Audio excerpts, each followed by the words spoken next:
ចាសសូមជម្រាបសួរពុកម៉ែបងប្អូនចាសរីករាយស្វាគមន៍មកកាន់វីដេអូថ្មីរបស់នាងខ្ញុំថ្ងៃនេះអនុមអារម្មណ៍ពុកម៉ែបងប្អូនមកកាន់តំបន់កោះកេរទៀតហើយចាសដែលប្រាសាទនេះគឺស្ថិតនៅឃុំស្រយ៉ង់ស្រុកគូលែនខេត្តព្រះវិហារចាសជឿជាក់ថាពុកម៉ែបងប្អូនចាសភាគច្រើនគឺបានស្គាល់តំបន់ប្រាសាទកោះកេរនេះហើយចាសហើយប្រាសាទដែលនាងខ្ញុំនឹងបង្ហាញជូននាពេលនេះគឺឈ្មោះថាប្រាសាទក្រហមចាប្រាសាទក្រហមនេះគឺស្ថិតនៅមុខនឹងច្រកចូលទៅកាន់ប្រាសាទធំកោះកេរតែម្ដងចាប៉ុន្តែមិនសូវមានពុកម៉ែបងប្អូនចាប់អារម្មណ៍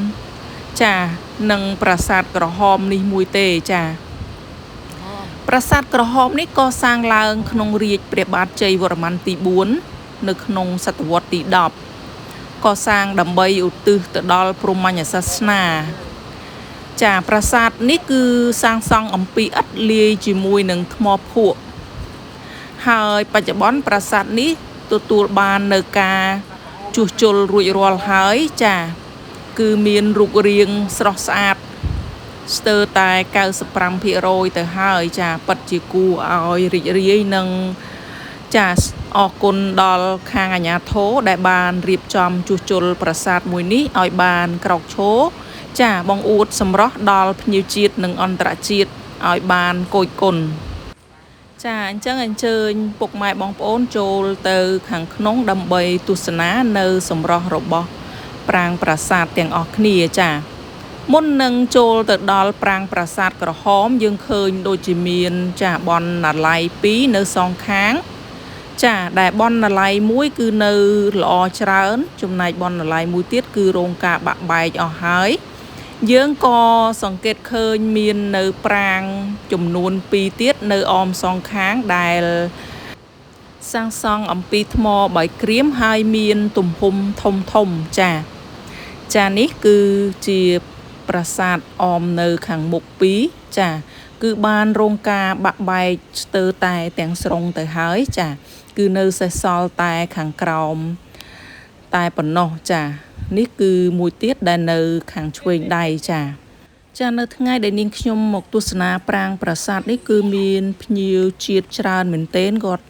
អញ្ជើញមកលេងនៅតំបន់កោះកេរនេះដែរចាគឺធ្វើឲ្យទស្សនភាពនៅជុំវិញប្រាង្គប្រាសាទគឺមានសភាពអ៊ូអរកុះកមែនទែនចា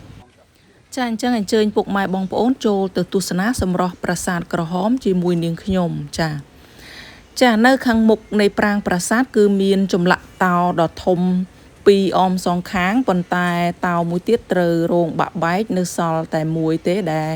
នៅស្រស់ស្អាតគ្រាន់បើអាចឲ្យយើងមើលដឹងមើលឃើញនៅរូបរាងចា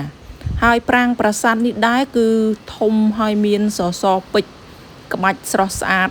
ធំនៅសងខាងចានេះគឺមានក្បាច់ស្រស់ស្អាតមែនទែនពេលដែលយើងមើលតាមវីដេអូគឺមិនសូវជាឃើញធំទេចាប៉ុន្តែពេលតែទៅដល់ទីតាំងផ្ទាល់គឺធំមែនទែនចា